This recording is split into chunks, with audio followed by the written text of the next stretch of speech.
"If you can't stop watching, maybe you should get closer," whispered the strange alien woman. The Forbidden Quarter. The crystalline spires of Stellaris pierced the amber twilight like frozen lightning, each surface reflecting the city's eternal glow. Lyra Thorne pressed her palm against the scanner at the checkpoint, her archaeological credentials flickering green across the holographic display. 3 months she'd been excavating ruins on this world, but tonight she'd received coordinates to a place unmarked on any human map.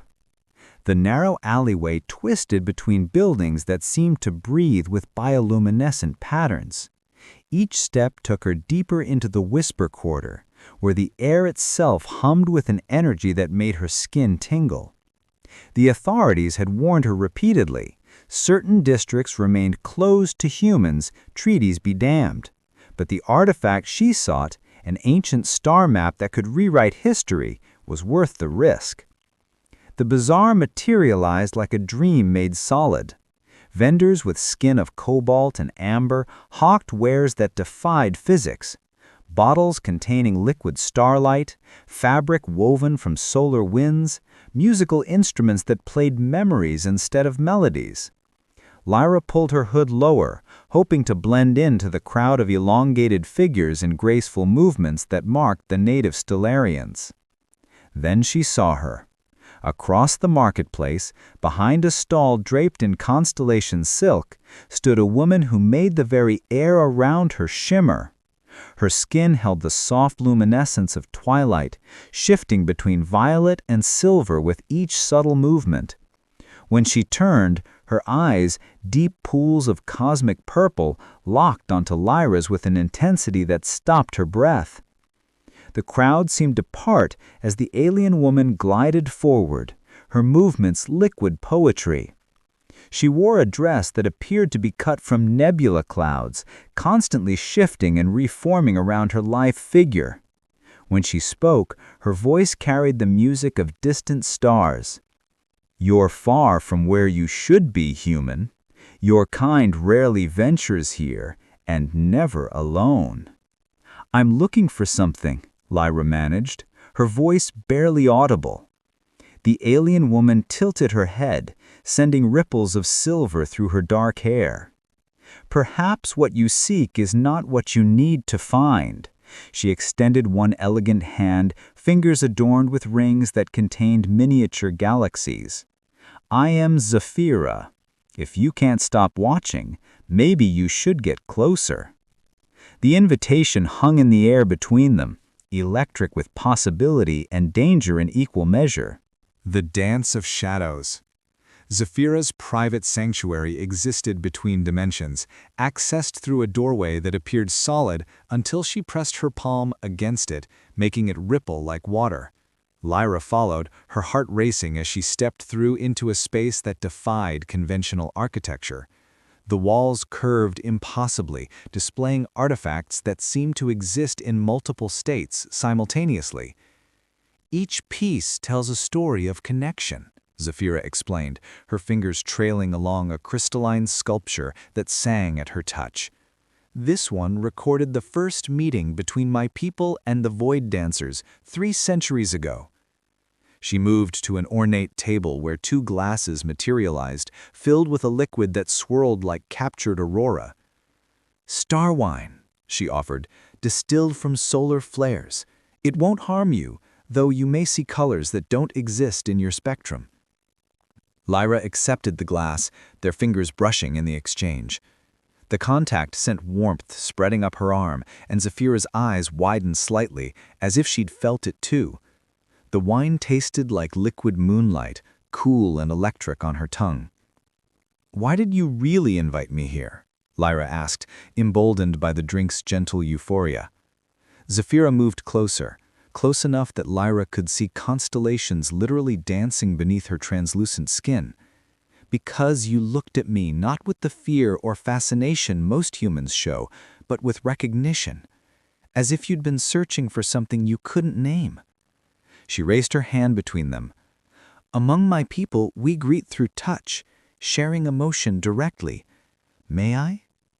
Lyra nodded, unable to speak. Zephyra's palm pressed gently against hers, and suddenly Lyra felt everything. Curiosity like golden threads, attraction like silver flames, and underneath it all, a loneliness that matched her own. Their fingers intertwined naturally, fitting together despite their different origins. "You feel it too," Zephyra breathed, stepping closer until barely inches separated them. "This pull between us." The room's lighting shifted to match their racing heartbeats, pulsing in rhythm. Zephyra's other hand rose to hover near Lyra's cheek, not quite touching. "Your archaeology brought you here, but something else made you stay in that market, watching me." "Yes," Lyra whispered, leaning into the almost touch, her skin tingling with anticipation. Zephyra's laughter was like chimes in a gentle breeze. "How strange that, in all the universe, a human would be the one to make me break my own rules." Moonlight confessions. The rooftop garden bloomed with phosphorescent flowers that opened only under the light of Stellaris's 3 moons. Zephyra had brought Lyra here through secret passages, away from prying eyes that might question a human's presence in the sacred spaces of the Whisper Quarter. They sat on a bench carved from a single piece of starstone, their bodies angled toward each other, knees almost touching. The city spread below them like an ocean of lights, but Lyra found herself captivated only by the way moonlight played across Zephyra's features. "You asked why humans are forbidden here," Zephyra began, her voice soft with old pain. "A century ago, there was a war, not of weapons, but of hearts. A human trader fell in love with our high priestess. When their affair was discovered, it nearly shattered the peace between our worlds." She turned to face Lyra fully, her eyes reflecting the triple moonlight. "Since then, intimate contact between our species has been discouraged. The councils fear what happens when beings who experience emotion so differently try to connect." Lyra's hand found Zephyra's on the bench between them. "But you don't fear it." "No," Zephyra admitted, her fingers tightening around Lyra's. "I fear the opposite. Letting fear keep us from something extraordinary." "I have my own confession," Lyra said, her thumb tracing patterns on Zephyra's wrist. "The star map I'm searching for? It supposedly shows the origin point of both our species. Some believe humans and Stellarians share an ancient connection, that we're meant to find each other again." Zephyra shifted closer, her free hand rising to cup Lyra's face. "Perhaps we already have." The space between them dissolved.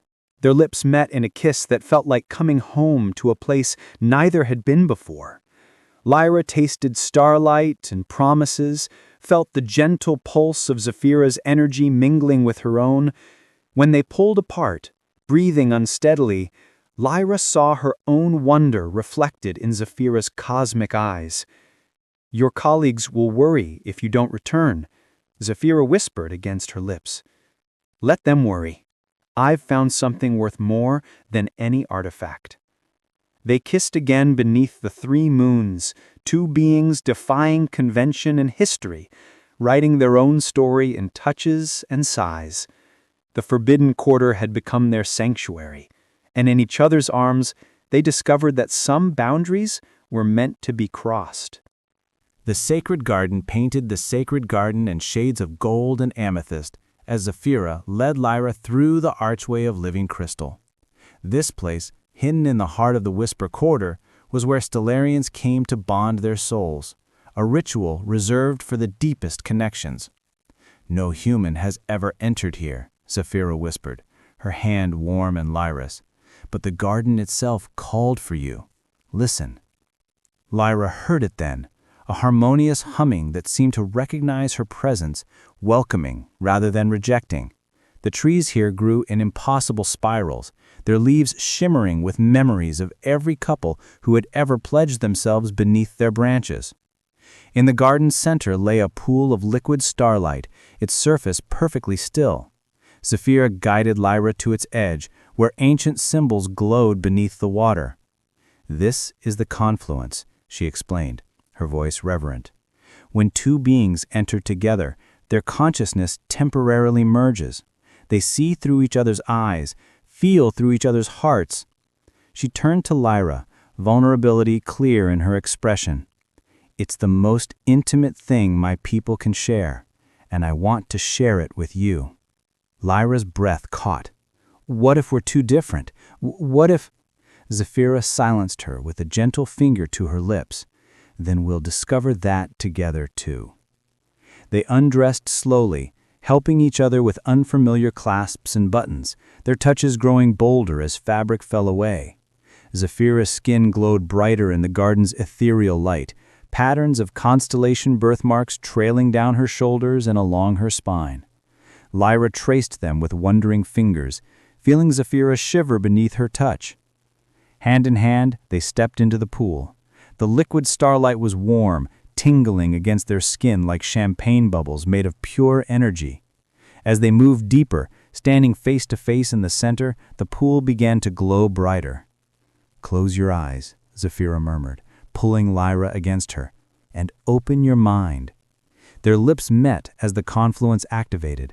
Suddenly, Lyra wasn't just herself, she was Zephyra too, feeling the depth of the Stellarian's love, her fear, her hope.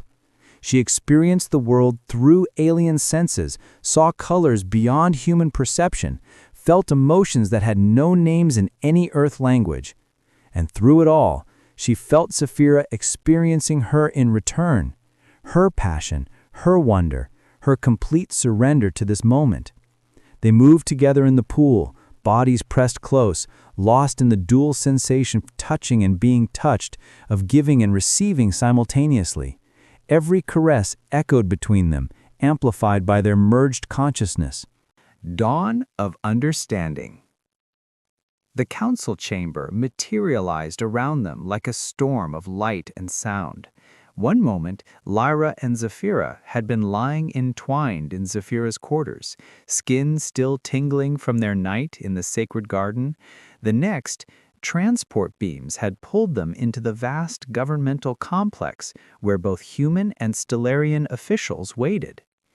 "You violated the separation accords," the Stellarian elder intoned, her ancient eyes fixed on Zephyra. "Bringing a human to the sacred garden, performing the confluence ritual, these acts could reignite old wounds." The human ambassador, Dr. Harrison, looked equally grave. "Dr. Thorne, your actions have jeopardized our entire archaeological program. You were explicitly warned about the Whisper Quarter." Lyra stepped forward, her hand finding Zephyra's despite the disapproving stares. "With respect to both councils, what we've discovered changes everything." She activated her holopad, displaying the star map she'd been searching for, but now it pulsed with new information, unlocked by her bond with Zephyra.